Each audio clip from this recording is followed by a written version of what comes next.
대한민국의 세 번째 높은 기대를 가진 정치인들을 만들어 주셨습니다. 대한민국 제19대 대통령 선거 출마를 여러분께 고합니다.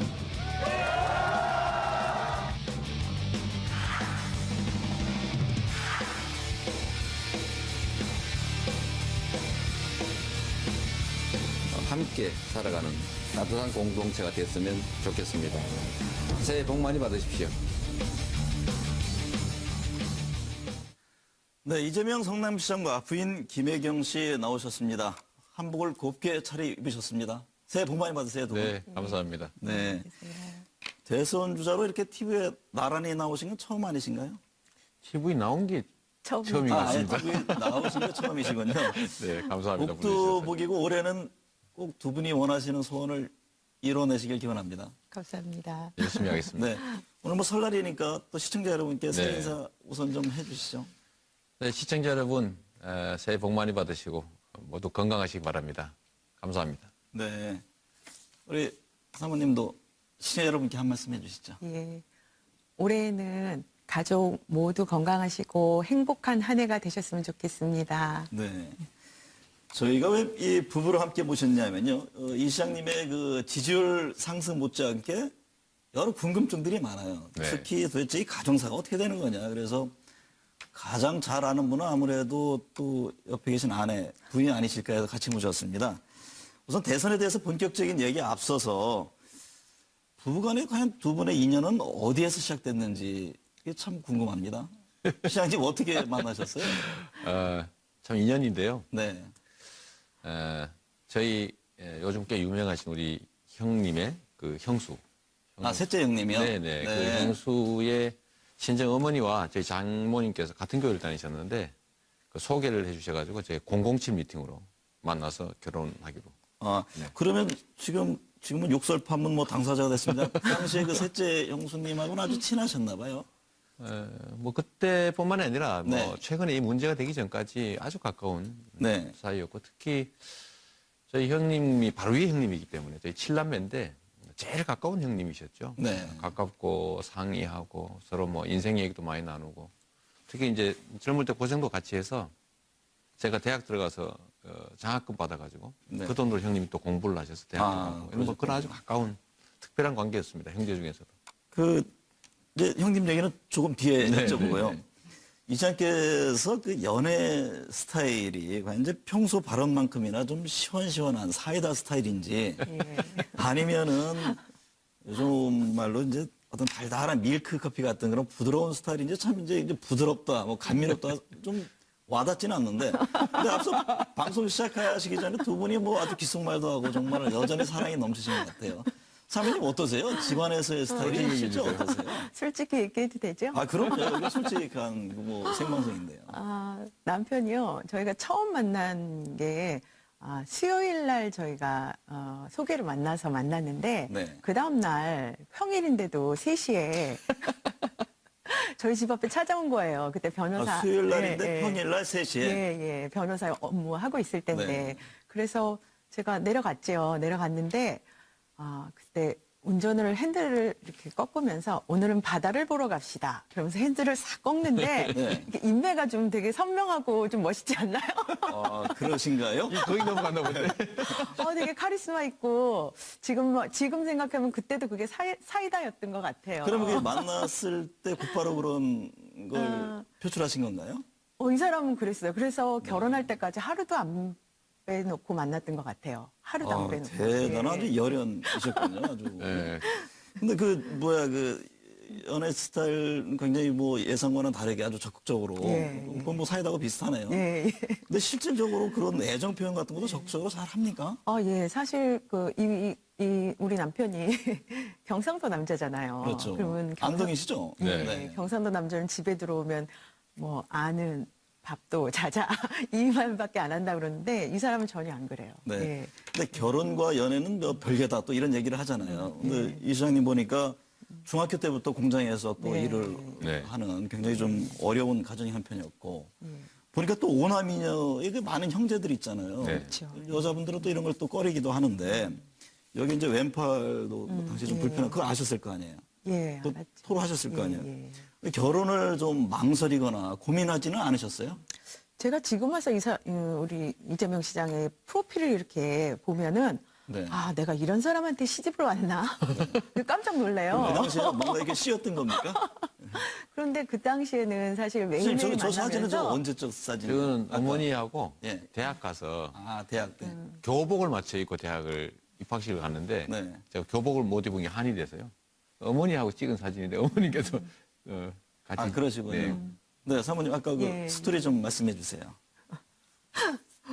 그래서 그 프로필을 딱 보니까 저는 어머 이런 사람이었구나 새롭게 제가 요즘 보게 됐어요. 근데 네. 그 당시에는 사실 하루도 안 빼놓고 만나면서 우리 어머님도 그렇고 가족도 그렇고 여행도 가고 이렇게 놀러도 가면서 이렇게 직접 대하다 보면은 이 사람들이 이제 가깝게 되니까 그런 뭐 생각은 전혀 안 들더라고요. 네. 서로 성실하게 각자 너무 열심히 사시는 분들이고 그래서 뭐 결혼을 결정하는 데는 큰 뭐 망설임은 없었는데 네.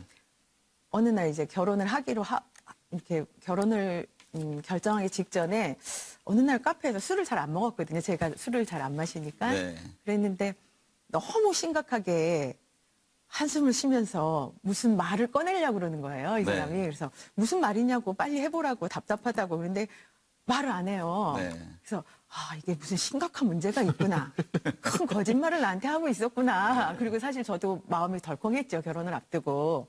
그랬는데 본인이 이제 왼팔에 장애가 있다는 말을 아, 그럼 하더라고요. 결혼 전에 그때 다 미리 알려줘야죠. 얘기는 했던 거네요. 그럼요. 일종의 하자인데 해결이 되죠. 근데 그 전에 이 말을 할 때 본인은 그게 엄청난 상처였던 모양이에요. 그래서 반팔 와이셔츠도 안 입고 긴팔만 입고 다니고 그랬었거든요.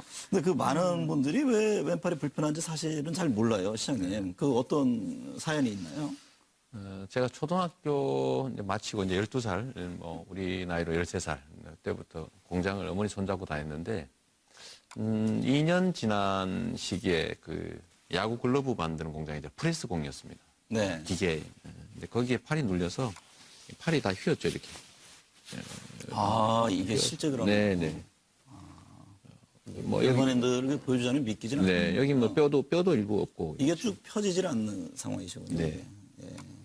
그래서 큰 사고였네요. 이제 이것도 제가 집사람 결혼을 해야 되는데 이제 이 장애를 알려줘야 되는데 참 입이 안 떨어져서 저는 뭐 어릴 때 우리 모든 장애인들이 겪는 아픔 아니겠습니까? 네. 그 어려움들 있고 저는 뭐 이것 때문에 좀 심각한 뭐 행동도 해보고 이런 사람이어서 우리 아내 될 사람한테 좀 알려는 줘야지라고 해서 그 참 입에 안 떨어진 얘기를 했는데 네. 그거 듣자마자 뭐 그냥 웃더니 뭐 그거 어떠냐고 뭐 흔쾌히? 흔쾌히 그래서 그런 제가 문제 아니다? 되게 깜짝 놀랐어요. 네.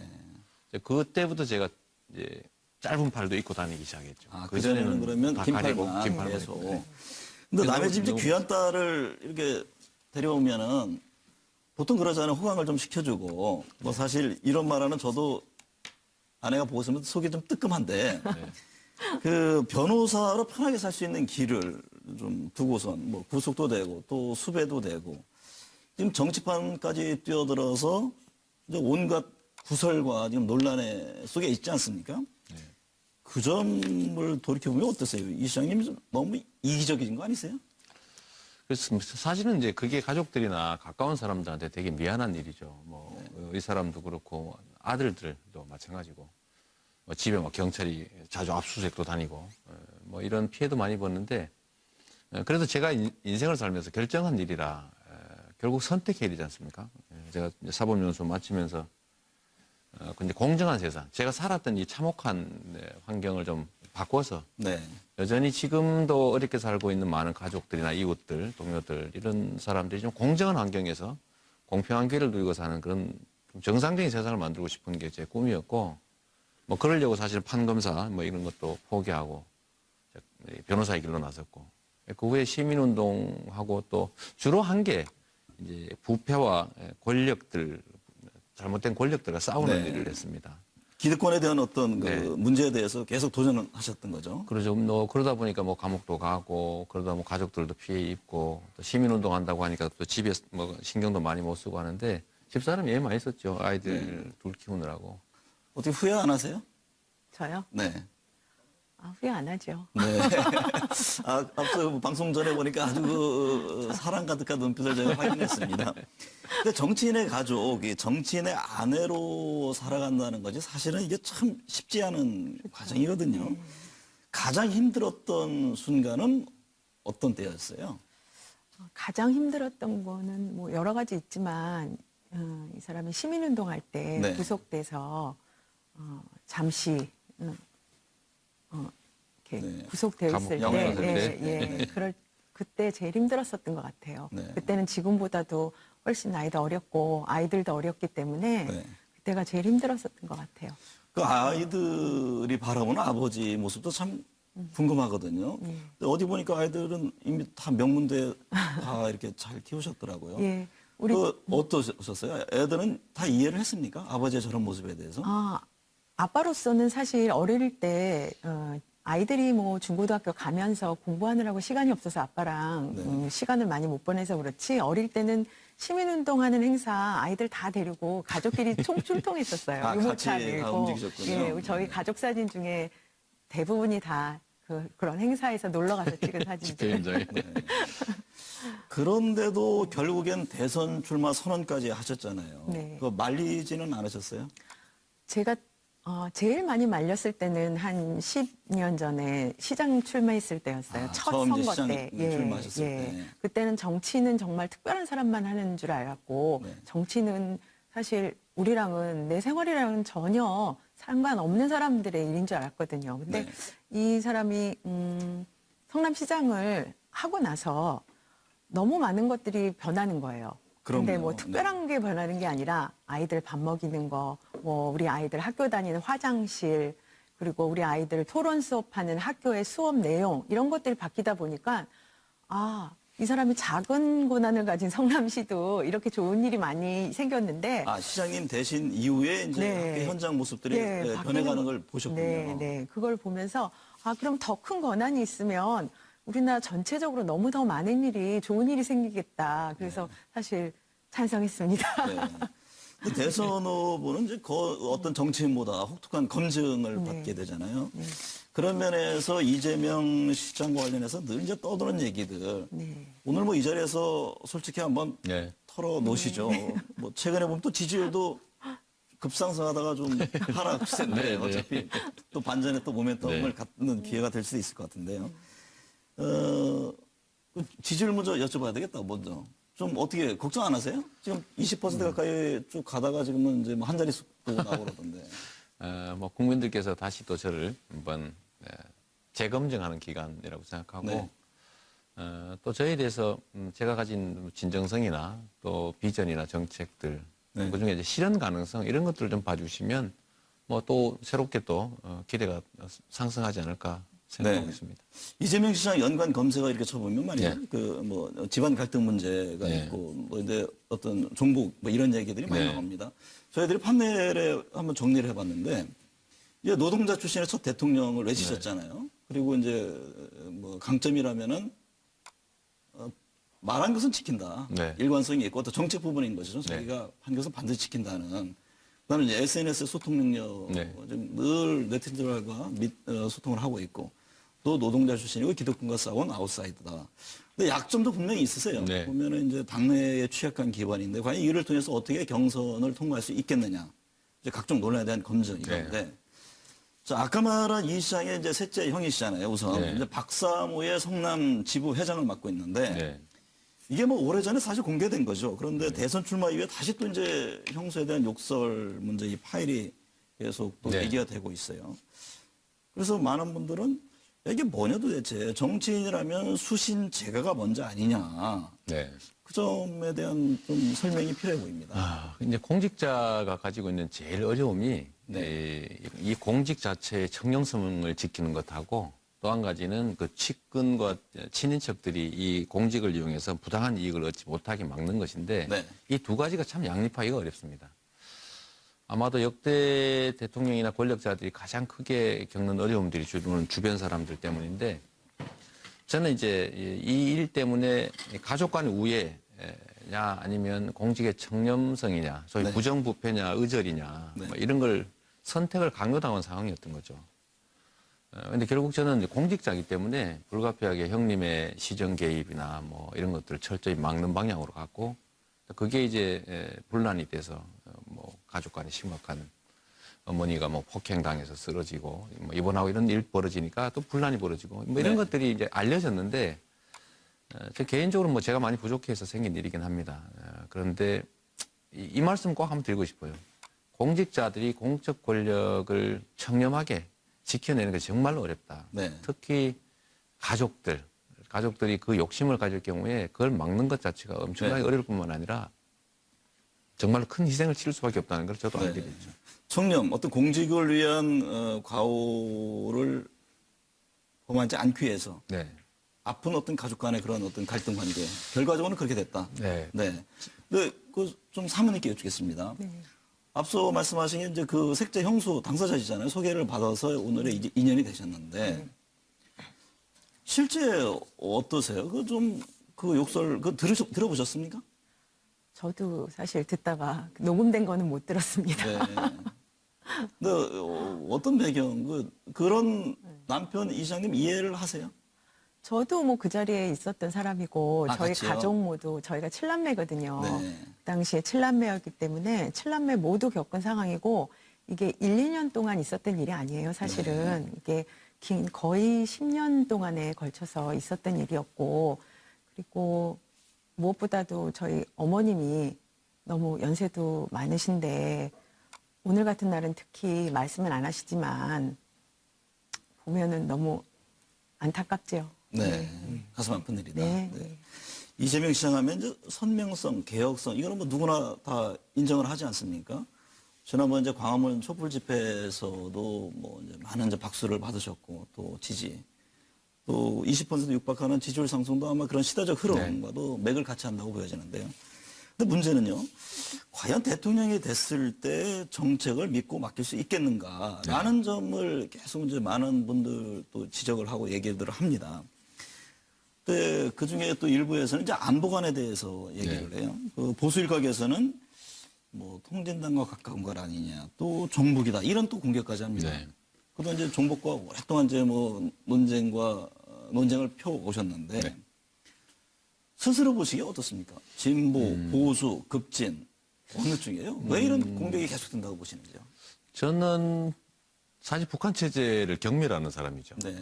뭐 3대 세습 있을 수 없고, 저는 민주주의자인데 민주공화국의 가치를 존중하고 국민들이 자유롭고 평등하게 잘 살아가는 그런 공동체를 전 지향하기 때문에 일단 국민 주권을 인정하지 않고 또 세습하고 인권을 존중하지 않는, 무시하는 그런 반인권적 반민주적 사회를 제가 종북할 리가 없죠. 네. 이건 뭐 정치적 의도를 가진 공격이기 때문에 저는 뭐 크게 마음 쓰지는 않고, 대신에 부동한 종북몰이에 대해서 제가 이렇게 말합니다. 종북 행위는 정신병에 가깝지만 네. 종북몰이는 중범죄다. 네. 그래서 저는 뭐 통진당하고 직접 관계가 있는 것도 아니고, 뭐 사람들 중에 아는 사람이 없을 수 없죠, 세상 살다 보면. 근데 이게 정치적으로 너무 악용되기 때문에 저는 네. 언제나 정면 돌파했죠. 네. 실제 내가 어떤 종북 행위를 했는지를 밝혀라. 종북이라고 모는 사람들한테 대해서는 제가 엄격하게 책임을 묻고, 그리고 또 법적으로다가 소송도 소송도 하고 제기했고요. 배상도 받고. 네. 그래서 요즘은 저한테 대해서는 종북 얘기하는 사람들은 없습니다. 네. 북한 인권 문제 말씀하셨잖아요. 어떻습니까? 정부 입장에서 북한 인권 문제 개선에 적극 나서야 한다는 입장이신가요? 저는 당연히 국제사회 일원으로서 네. 또 한 민족으로서 북한의 인권 문제에 대해서 우리 대한민국 정부가 관심 갖고 네. 또 인권 개선을 위해서 노력해야 된다고 생각합니다.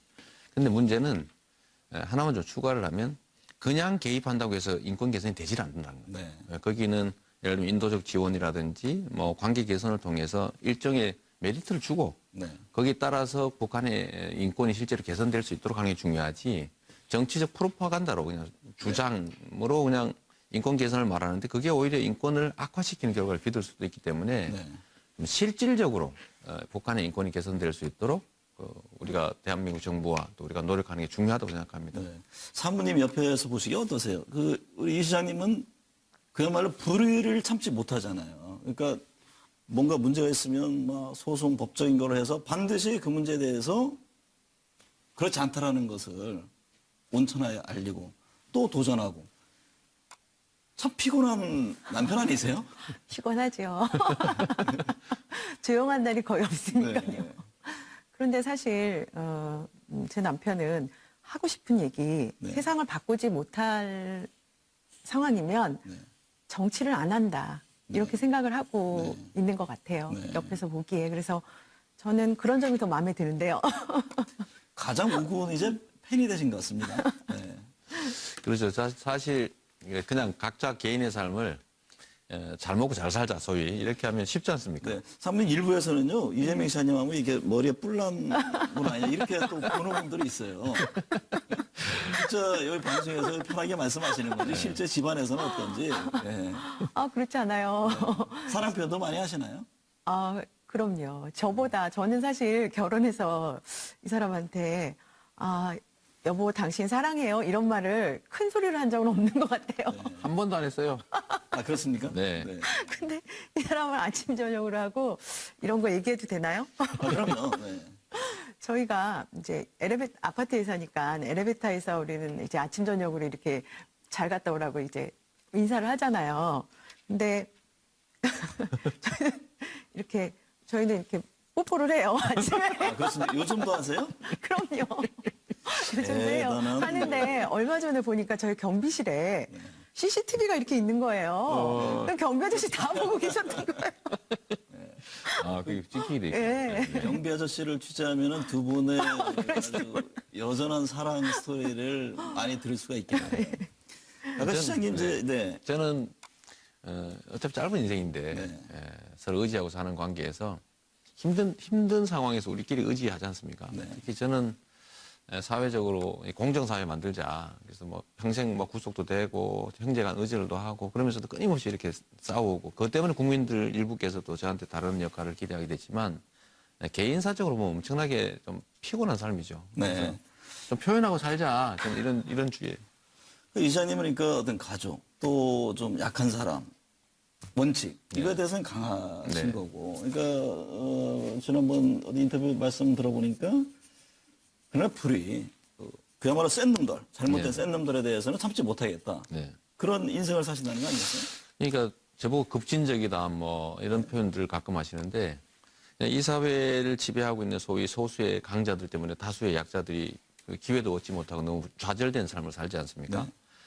그런데 그들과 싸워서 억제해야 되는데 그걸 어떻게 품격 있게 우아하게 할 수 있겠습니까? 네. 근데 보통 품격 있게 우아하게 적당히 하죠. 그러니까 사회는 변하지 않는데 저는 그건 양보하지 않으려고 하죠. 그러니까 총력을 다하고 최선을 다하고 강도 잡을 때는 품 있고 우아하게 잡으면 안 되거든요. 뭔가 잘못되면 뿌리를 뽑아야 그걸 된다. 뽑아야 되고 총력을 다해야죠. 그래서 이제 일부에서는 야 너무 좀 과격한 거 아니냐 이제 이런 네. 것 얘기도 듣는가 싶습니다. 아까 이제 외교안보 말씀을 하셨는데 그 남북 문제라든가 북핵 통일 문제가 있고 네. 그 가운데 이제 미국이라는 나라가 네. 있지 않습니까? 이 시장이 생각하는 미국은 어떤 나라입니까? 한국에 있어서. 미국은 우리 대한민국의 최고의 우방이고 네.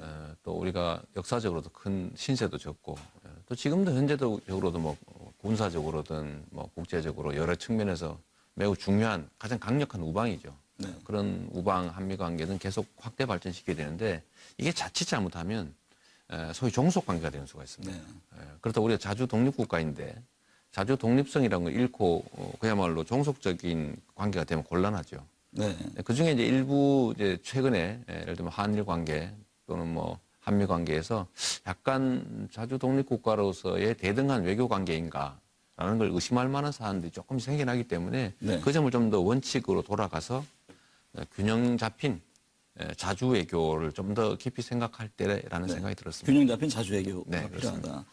사모님께서 보시기에 이제 여러 논란이 있는데 이 시장님과 관련해서 근데 그저 이제 뭐 지켜보시는 입장이 많을 텐데 그럼에도 불구하고 정말 이것만큼은 억울하다 말이 안 된다 그런 게 있으면 어떤 건가요? 아까도 제 남편이 열심히 얘기를 했지만 사실 이 사람은 제가 활동하는 것 자체도 혹시라도 시정에 어떤 개입이 있을까 걱정을 많이 해요. 사실 네. 공직자의 친인척은 존재 자체가 권력이 될 수도 있다 하고 항상 열심히 거기에 대해서 예민하게 생각하는 사람인데 저희 형님, 저희 집안 문제 때문에 혹시라도 친인척 관리를 잘못하는 걸로 오해를 받는 것이 그게 제일 요즘은 억울한 것 같아요. 네. 예. 사모님도 그 부분에 대해서는 철저하게 더 신경을 쓰시겠네요. 그럼요, 네. 그럼요. 예. 제가 취임 초기에 집사람하고 말다툼을 몇 번 한 일이 있어요, 사실. 네, 집사람으로서는 그냥 관심이 있으니까 한번 저한테 물어보거나 이러는데 제가 그것도 못하게 했죠. 왜냐하면 제 의사결정에 영향을 미칠 수 있기 때문에. 그래서 그것도 제가 서운하셨겠네요. 엄청 서운해. 처음에는 되게 많이 서운했어요. 정말 많이 서운해요. 정말 많이 서운해서 그럼 혼자 하라고 나는 이제 모르겠다고 이렇게 화도 내고 그랬는데 이제 몇 년 지나다 보니까 정말 존재 자체가 저랑 인사하고 악수 한번 이렇게 눈웃음을 이렇게 나눠 가졌다는 것만으로도 사인이 될 수가 있더라고요. 그럴 수 있죠. 그죠? 그거 가지고 또 달리 얘기할 수도 그렇죠. 있죠. 그럼요. 3자 입장에서는. 시장 사모와 이렇게 대화하는 사이다라는 것 또는 그 자체가 문제가 되기 때문에 제가 만나지도 못하게 말도 못하게 하고 저한테도 아예 말을 못하게 했더니 섭섭해서 그럼요. 처음이니까 많이 그랬던 기억이 있습니다. 네. 저도 오늘 이제 설 명절에 고향 이렇게 쭉 다녔는데요. 그 만나는 분들이 뭐 이런저런 얘기했는데 결국에는 진짜 먹고 살기 힘든다. 취업, 일자리 네. 이 문제더라고요. 이제 지금 대선 후보들한테 요구하는 것들도 바로 이 점일 텐데 이 시장님은 이른바 이제 이재명식 뉴딜 정책을 보면 네. 30만 원씩 토지 배당을 하겠다. 또 뭐 29세 이하, 65세 이상 2,800만 명에게 100만 원씩 기본 소득을 지급하겠다. 네. 물론 연간입니다만은. 네. 근데 이게 좀 지나치게 포퓰리즘 아니냐. 네.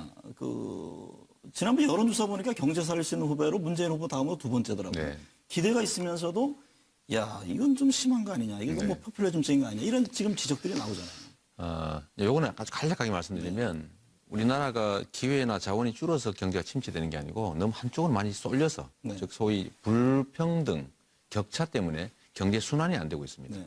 국민들 주머니는 비고 30대 재벌의 산해유보금은 1년 국민 총생산액의 절반에 해당되는 770조가 지금 쌓여있고 한데 이 경제가 순환되게 만들어줘야 됩니다.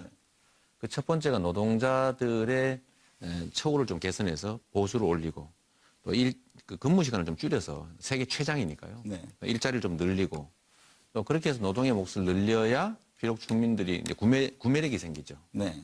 그리고 또 정부가 하는 일이 기본적으로 이 초과 이익을 지나치게 많이 얻는 쪽으로부터 세금을 좀 걷어서 국민 다수의 복지 지출을 늘려야 구매력이 살아서 경제가 선순환이 됩니다. 네. 근데 우리나라는 지나치게 너무 불평등이 심해서 경제 침체의 원인이 되고 있기 때문에 그걸 좀 교정하자. 네. 교정하는 방법 중에 하나가 복지를 늘리는 거고 그걸 소위 이제 과학적으로는 인적 투자라고 하죠. 네. 그 충분히 실현 가능성을 갖고 있다는 거 하시는 저는 대한민국 국가 예산이 400조인데 7%면 28조 원이고 네. 이거를 2,800만 명에게 100만 원 정도씩을 해당 지역에서만 쓸 수 있는 쿠폰 형태, 상품권, 지역화표를 지급하면 자영업자가 했던 쿠폰 형태를 말씀하시는 그렇습니다. 네. 성남시가 겨우 청년배당 100억, 그다음에 산후조리 지원 50억 해서 150억을 지역화폐 형태로 지급을 하니까 성남시는 재래시장과 영세 자영업자 매출이 늘어나고 있습니다. 실제로 경제가 강제로 한 번 순환이 되는 거죠. 근데 네. 28조 원 정도를 전국 지역에 실제로 한 번씩은 반드시 쓰여지게 한다면 순환이 일어나게 되지 않습니까? 그럼 저는 자영업자도 살고 국민들도 좋아지고 경제도 좋아져서 이게 성장의 발판이 된다. 네. 이거 제가 드린 말씀이 아니고 IMF나 세계은행이 권고하는 성장 방식입니다. 그런데요, 그 시장님 말씀보다도 제가 사모님께 좀 여쭤보는 게 더 설득이 있을 것 같아요.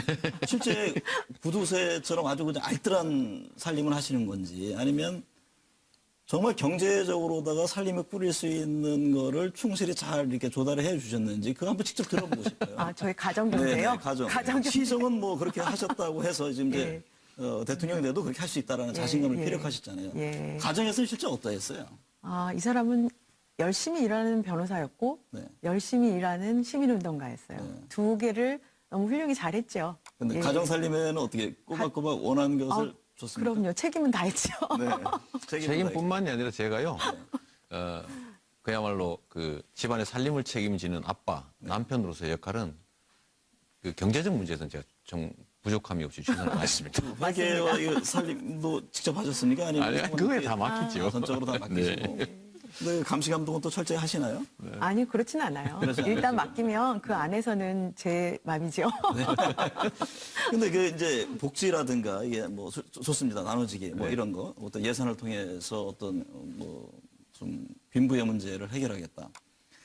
근데 사실은 대선 주자한테 지금 원하는 것은 이제 많은 국민들은 이제 뉴딜 정책으로 하셨으니까 바로 이런 네. 겁니다. 그러니까 지금 뭐 인공지능이라든가 빅데이터 해가지고 뭐 4차 혁명 얘기가 나오잖아요. 네.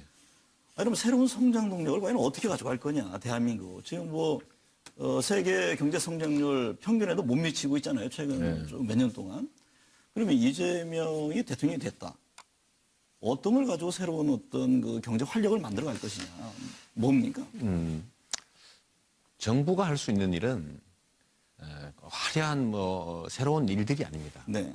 일단은 우리 구성원들이 공정하게 경쟁할 수 있도록 네. 그래서 자기가 애쓴 만큼 자기가 몫을 챙길 수 있는 구조를 만들어주면 모든 구성원들이 최선을 다하게 됩니다. 네. 근데 지금 대한민국처럼 열심히 해도 자기한테 기회도 없을 뿐만 아니라 그 성장의 결과들을 특정 소수가 너무 많이 가져버리면 네. 의욕이 사라지죠. 네. 이 불공정한, 불평등한 구조 자체를 좀 교정을 해가지고 공정한 환경들, 예를 들면 중소기업과 대기업들이 실질적으로 경쟁하고 또 협력하고 네. 노동과 이제 기업 영역들이 실제로 서로 존중하고. 제가 그거는 반드시 뭐 시정이 돼야 됩니다만은 네. 그것만 가지고 뭔가 성장의 동력이 새롭게 확 올라가기는 어려운 것 아닌가요? 그렇지 않습니다. 이게 역사적으로 보면 토지라고 하는 거를 특정 소수가 대대적으로 이게 많이 가졌을 때 나라가 망하고 이걸 공평하게 나눴을 때 균전법이니 뭐 균역법이니 의무가 공평할 때는 나라가 흥하죠. 네. 지금 현재도 기본 원리는 똑같습니다. 네. 사람들한테 기회가 주어져야 그 구성원들도 열심히 할 테고 네. 그런데 그 기회가 만약에 한쪽으로 너무 집중적으로 몰리면 기회 자체가 효율을 갖지 못합니다. 낭비되게 되죠. 많은 구성원들은 또 절망하죠. 네. 그러면 사회 전체적으로 발전이 정체가 됩니다. 이름하시 기울어진 것을 바로 잡았을 때 시장 경제가 살아납니다. 제대로 활성화되고 살아날 수 있다. 그게 바로 그 1930년대 대공황을 벗어난 뉴딜 정책의 핵심이죠. 네. 그런데 사람들은 공정한 질서를 만드는 것 그거 하면 되지. 그거 말고 새롭게 뭘 할까? 뭘 할 거냐라고 얘기하지만 사실 그 다음 거의 공연불에 가깝습니다. 공정한 질서라고 하는 걸 만드는 것 자체가 엄청나게 어렵습니다. 왜냐하면 이 불공정한 질서를 통해서 부당한 이익을 얻는 힘센 사람들이 있거든요. 빼서 와야 되는 건가요? 뺏어와요. 네. 그거를 정상화해야죠. 뺏어오는 게 아니라 정상으로 정상화. 되돌리는 네. 거죠. 이게 말처럼 쉽지가 않습니다. 이거야말로 제일 중요하고 4차 산업혁명 말씀 좀 하시는데 4차 산업혁명의 핵심은 그야말로 일자리가 줄어드는 대신에 인공지능이 이 전문적 일자리까지 대체하는 상황을 말하는 겁니다. 그럴 때일수록 사람들의 창의적 사고와 그야말로 개성을 가진 인재들을 계속 더 키워내야 되는데 이거를 과연 대한민국 정부는 준비하고 있는가?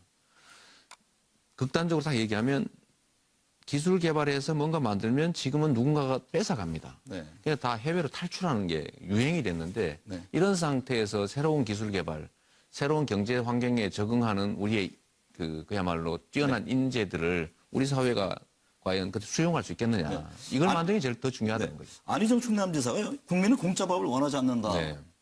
비판을 했어요. 뭐 그거는 그분 생각이신데 국가의 역할 중에 헌법이 정한 34조 2항에 의무가 있습니다. 네. 국민이 세금을 내면 그 세금을 국방, 질서유지 같은 필수 영역에 먼저 쓰되 적게 쓰고 최대한 아껴서 국민들의 삶을 개선하는 데 써라. 즉 사회복지 증진에 써라라고 34조에 명시되어 있습니다. 네. 어차피 똑같이 내는 세금인데 그 세금을 아껴서 국민들의 삶을 직접 개선하는 용도로 쓰고 국민들의 주머니가 두터워져서 그걸 구매력으로 연결되고 경제가 살게 하는 것이 맞을지 아니면 지금처럼 국민한테 직접 주는 것은 투자가 아니라 낭비고 뭐 물적 투자 예를 들면 4대강 사업이든지 뭐 대기업에 대한 그 잘 돌보고 있는데 돈 잘 벌고 있는 곳에다가 R&D 투자 이렇게 해주고 하는 것들이 이건 투자고 그러니까 국민한테 돈 쓰지 말고 지금처럼 방식에 쓰라고 하는 거 옳지 않죠. 네. 저는 그래서 약간 공짜라고 하는 게 있을 수 없고 왜냐하면 국민이 내는 세금이고 그거를 헌법에 대한 이해나 이런 것들이 좀 더 높아지면 좋겠다 이런 생각이 들었습니다. 사모님께서 보시기에요. 시장님 남편께서 대통령이 되면은 정말 국민들이 좀 따뜻하게 배불리 잘 살 수 있을 것으로 확신하세요? 네, 저는 확신합니다. 제가 우문을 드렸나요? 아니 실제로 어떠세요? 옆에서 이렇게 시정하는 것도 보셨을 텐데. 예. 이 사람의 특징은 좀 시끄럽죠, 주변이 사실은. 그러니까요. 요란해요, 요란해. 예, 요란하고 시끄러운데 사실은 저도 좀 가끔은 말리는 편이에요. 네. 시민이나 국민이 얘기하는 SNS의 모든 얘기. 지금은 모든 걸 다 답하지는 않지만, 답할 수는 없지만, 지금도, 아직까지도, 듣는 거를 소홀히 하지 않아요. 네. 모든 많은 것을- 사람도 듣는 걸 열심히 하신다. 국민의 소리를 듣는 거를 게을르게 하지 않기 때문에 그런 점에 있어서는 우리 국민들이 되게 만족하고 만족해하지 않을까요? 네. 좀 현실적인 문제 좀 여쭙겠습니다. 이제 정치권이 본격적인 대선 국면에 접어들었는데요. 이제 최초의 노동자 출신 대통령이 되겠다 이런 선언을 하셨습니다. 당장 이제 당내에서 가장 강력한 라이벌이 문재인 전 네. 대표인데 뭐 당내 지지 기반은 좀 약하잖아요. 네. 경선 어떻게 하실 거예요? 뭐 자신 있으십니까? 일단 당내 세력을 우리가 그쪽보다 더 많이 차지하겠다 이런 시도는 기본적으로 불가능한 네. 시도여서 말이 안 되는 것입니다. 그런데 민주당의 경선은 당내의 당원들이 하는 게 아니고 네. 또 국회의원들이 하는 것이 아니고 완전 국민 네, 완전 경선. 국민 경선. 모든 국민들은 원하면 누구나 신청해서 투표권을 행사할 수 있게 만들어져 있기 때문에 거기에 많이 참여하면 즉 적극적 지지자가 많으면 당내 세력과는 관계없이 네. 실제로 후보가 될 수 있습니다. 당내의 예를 들면 당원, 국회의원, 대의원 등 숫자도 적지는 않습니다만 아마 전체 100만 명 이상, 200만 명 정도 투표하면 90% 이상이 사실은 일반 국민이 될 거라서 결국 국민들이 결정하는 시스템입니다. 네. 최근엔 안희정 지사도 막 치고 올라오는 듯한 느낌인데 네. 어떻게 지금 뭐 그러다가 1위가 아니라 2위 경쟁을 또 하는 거 아니냐? 저는 뭐 이 경쟁도 나쁘지 않다고 생각합니다. 왜냐하면 결선 투표가 있기 때문에 저는 안희정 지사 또 이런 분들이 많이 좀 지지율 올라가고 네. 뭐 저도 더 오르면 좋겠고 이렇게 합해서 1차에서 결선을 해야 되는 즉 과반수를 못 넘는 상황이 오면 결국은 이제 1등과 2등이 하게 될 텐데 저는 뭐 결선 정도는 충분히 갈 수 있을 거라고 믿고 최소 2등은 할 수 있다. 뭐 최선을 다할 생각입니다. 네. 지금 이제 문재인 전 대표, 반기문 전 유엔 사무총장, 뭐 안철수 의원, 안희정 지사, 뭐 유승민 의원 그 중에서요 최대 경쟁자는 누구라고 보세요? 제가 뭐 당이 후보가 된다고 하면 뭐 저는 현재 상태는 크게 심각한 경쟁 상대는 못 될 거라고 다들 생각합니다. 아 그렇게 자신 있으세요? 저는 그렇습니다. 반기문 유엔 사무총장에 대한 관심도가 컸었잖아요. 관심도는 근데 제가 자주 말씀드렸던 것처럼 고위 공직을 지냈다는 사실이 장점인 시대는 이미 지나갔고 네. 그 공직을 하면서 주어졌던 의무를 제대로 이행을 못했다는 게 밝혀진다면 새롭게 맡게 될 거대 공직, 즉 대통령직을 제대로 한다는 보장이 없지 않습니까? 네. 또 거기다 더 치명적인 것은 과거에 공직을 했는데 그 공직을 이용해서 사적 이익을, 즉 사욕을 채웠던 네. 부정 비리, 공직 비리가 조금이라도 있었다고 하면 그것 자체는 더 큰 공직을 권한을 가지면 더 큰 비리를 저질 가능성이 많죠. 네. 이런 점들을 국민들이 제일 세밀히 들여다본다는 겁니다. 저는 제 가족사 안타까운 부분이긴 하지만 사실 창피한 일이 있긴 하죠. 그러나 저는 국민들이 이 점을 좀 높이 좀 쳐줄 수도 있다고 생각합니다. 네. 저는 공직의 청렴성을 지키는 것이 이 나라를 그야말로 공정한 나라로 만든 첫 번째 출발점이라고 봤고 그러기 위해서는 친인척에 대한 통제 철저히 해야 되고 또 사적 이익을 도모하지 말아야 되고 이런 점들 때문에 제가 그야말로 그 가족들 관계 오붓하게 뭐 좀 챙겨가면서 잘 살 수도 있지만 그 철저히 막다가 사실 가족 불화까지 겪었는데 이 공직 비리와 그냥 가족 간 단절 네. 이런 것을 저는 선택했을 때 가슴 아프지만 공직 청렴성을 선택했던 걸 국민들이 높이 봐줄 거라고 생각합니다. 네. 사모님은 어떠세요? 문재인, 반기문, 안철수 이제 후보들이 있는데 내 남편 이재명이 3명의 후보보다 나은 점 자랑할 수 있는 게 뭔지 이 기회를 제가 한번 드릴게요. 그렇게 어려운 질문을 해주시면 너무 훌륭하신 분들이고요. 네. 모두 다.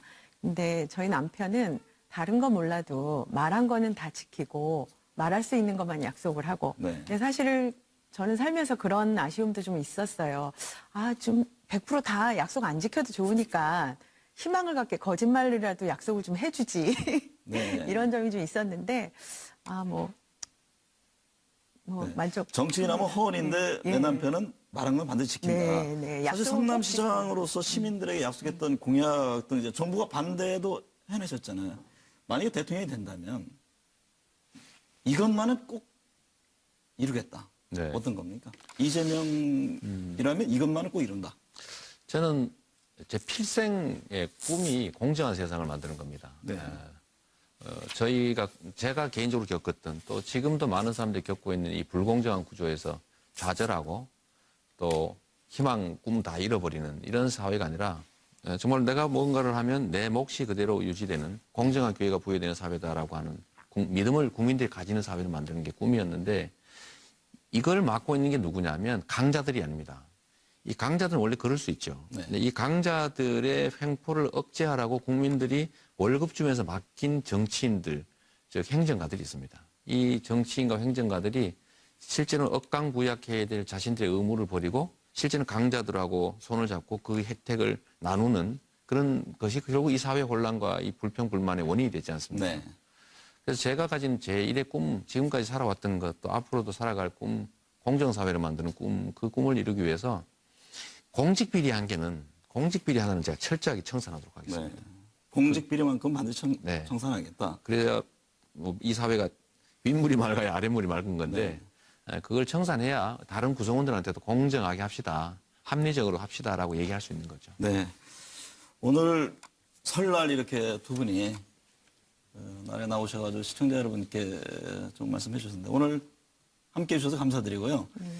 올해는 두 분이 앞서 얘기했습니다만 원하는 것 좀 꼭 이루시길 기원하겠습니다. 감사합니다. 네, 감사합니다.